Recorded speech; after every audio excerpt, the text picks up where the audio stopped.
अक्सर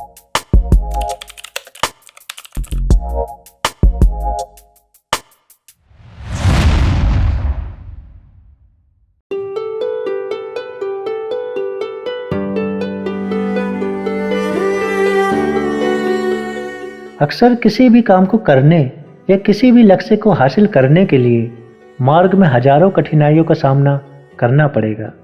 अगर ये सोचकर हम आगे ही ना बढ़े तो ये गलत बात है। हो सकता है रास्ते में कोई हो जो हमारी मदद के लिए बैठा हो। आज की कहानी कुछ इसी तरह है, तो चलिए शुरू करते हैं।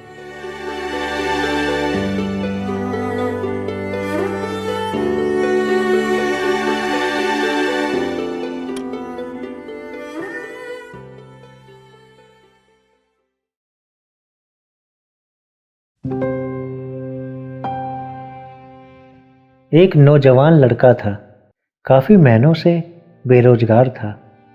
नौकरी के लिए काफी मशक्कत कर रहा था। तभी उसे किसी कंपनी की तरफ से कॉल लेटर आता है कि कल आपका इंटरव्यू है और आपको आना है।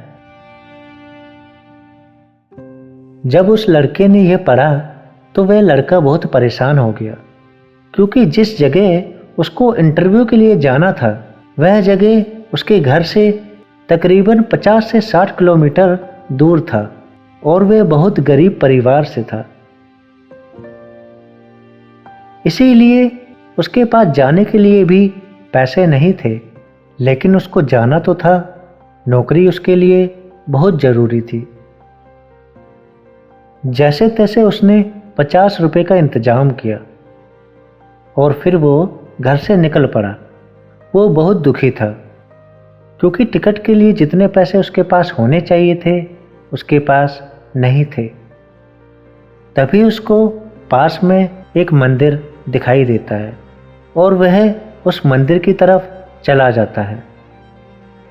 तभी वहाँ उसकी नज़र एक भिखारी पर पड़ती है, लेकिन वह उसको नज़रअंदाज कर देता है। मगर भिखारी उसको परेशान देखकर पूछ ही लेता है कि आपको शायद कोई परेशानी है, मैं आपकी क्या मदद कर सकता हूँ।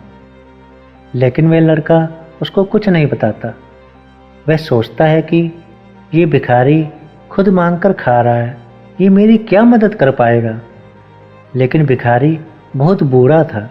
उस बूढ़े भिखारी के 2-3 बार पूछने पर लड़का मजबूर हो गया ये बताने के लिए कि उसकी क्या समस्या है।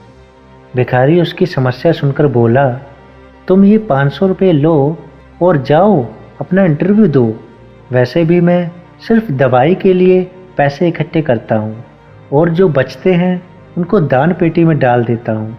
इसीलिए मेरे ये पैसे ज़्यादा काम के नहीं। शायद तुम्हारी कोई मदद कर सकूँ तो मुझे भी बहुत खुशी मिलेगी।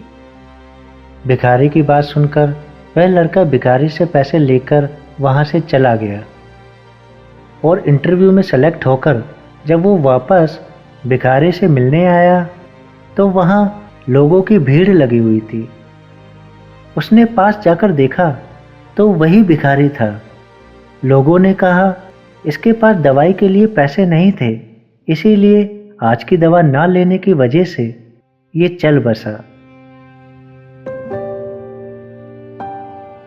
आपको क्या लगता है उस लड़के की दिल की हालत क्या हुई होगी?